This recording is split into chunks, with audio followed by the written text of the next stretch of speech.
یعنی فطرت تو چینج نہیں ہو سکتی نا. جانوروں میں بھی جو نر اور مادہ کا ملاپ ہے اس کی بنیادی وجہ فطرت کیا چاہتی ہے؟ نسل بڑھانا چاہتی ہے.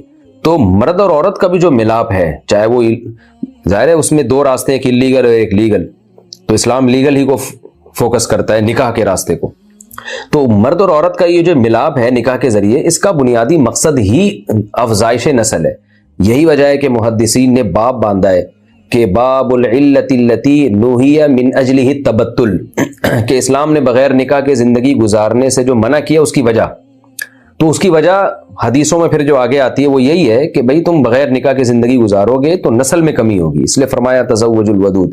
عثمان ابن مظعون رضی اللہ تعالیٰ عنہ کی مشہور حدیث ہے، فرماتے ہیں کہ ہم نے نبی سے اجازت چاہی کہ ہم اپنے آپ کو خصی کر لیں، نامرد بنا دیں، کیونکہ ہم نکاح مشکل تھا ہمارے لیے، سفر میں ہوتے تھے، بیوی ساتھ نہیں ہوتی تھی تو زنا کا خطرہ ہوتا تھا. تو آپ نے فرمایا نہ، ایسا مت کرو، تزوجو، نکاح کرو، یعنی کسی بھی طرح کوشش کر کے نکاح کرو. فإنی مباحی بکم الامم، تمہاری نسل بڑھے گی اور میں تمہاری کثرت پہ فخر کروں گا. تو فطرت، اسلام چونکہ دین فطرت ہی کا نام ہے، نیچر ہی کا دوسرا نام ہے، فطرت اللہ التی فطر الناس علیہا، تو اس لیے اسلام نے بھی نکاح کا مقصد افزائش نسل رکھا ہے. تو اس لیے مرد اگر کسی وجہ سے نسل روکنا چاہتا ہے تو وہ بیوی کی پرمیشن کے بغیر یہ کام نہیں کر سکتا. بیوی اگر اگر نسل روکنا چاہتی ہے، کوئی بعض دفعہ وجہ ہوتی ہے، جیسے کوئی خدا نخواستہ بیماری ہے، جسمانی کمزوری ہو، بہت زیادہ ہو گئی، کوئی معقول وجہ اگر ہو، تو اس کی بیس پہ اگر وہ نسل روکنا چاہتی ہے تو شوہر کو اعتماد میں لینا ضروری ہے. ہاں اگر اس کی واقعی صحت کا بڑا مسئلہ بنا ہوا ہے تو پھر شوہر پر لازم ہے کہ اس کو اجازت دے، کیونکہ ظاہر ہے پھر اس کی صحت خراب ہو جائے گی.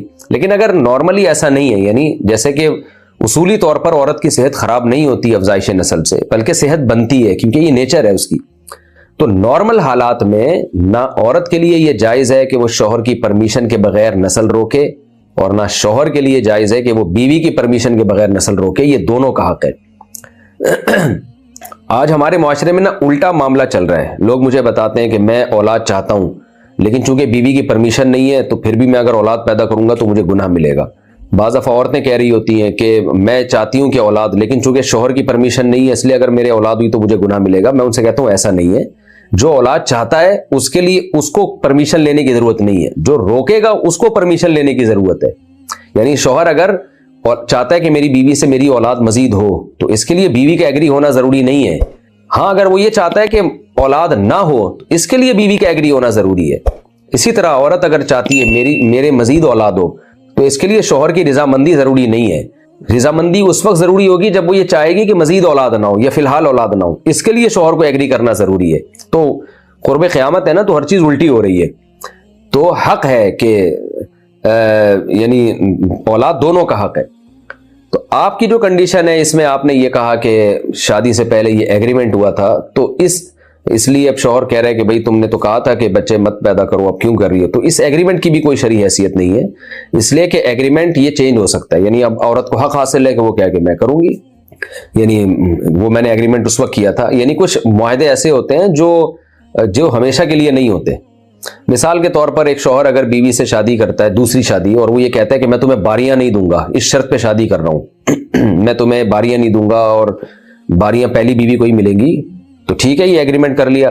لیکن عورت کو ہر وقت یہ اختیار ہوگا کہ وہ اس ایگریمنٹ سے رجوع کر لے، کہے کہ ٹھیک ہے اس وقت میرا ایگریمنٹ آپ سے تھا مگر اب میں اس پہ راضی نہیں ہوں، مجھے باریاں چاہیے، تو شوہر کو دینی پڑے گی. یعنی ایسے حق ہے کہ جب کسی بھی وقت عورت اس سے دستبردار ہو سکتی ہے اور کہہ سکتی ہے اس ایگریمنٹ سے کہ ٹھیک ہے یہ ایگریمنٹ آج کے دن میں ختم کر رہی ہوں. تو آپ جو خاتون جنہوں نے مسئلہ پوچھا ہے وہ اپنے شوہر سے یہ کہہ سکتی ہیں کہ میں جو ہے وہ آپ سے اس وقت میں نے کہا تھا مجھے اولاد نہیں چاہیے لیکن اب مجھے چاہیے، میری رائے چینج ہو گئی ہے. تو پھر شوہر کے لیے نسل کو روکنا جائز نہیں ہوگا.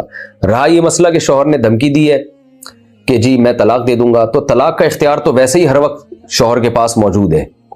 وہ تو ایگریمنٹ نہ بھی ہوتا تو وہ ڈیورس دینا چاہتا تو کون روک سکتا ہے. تو طلاق کا حکم جو پہلے تھا وہ اب بھی ہے.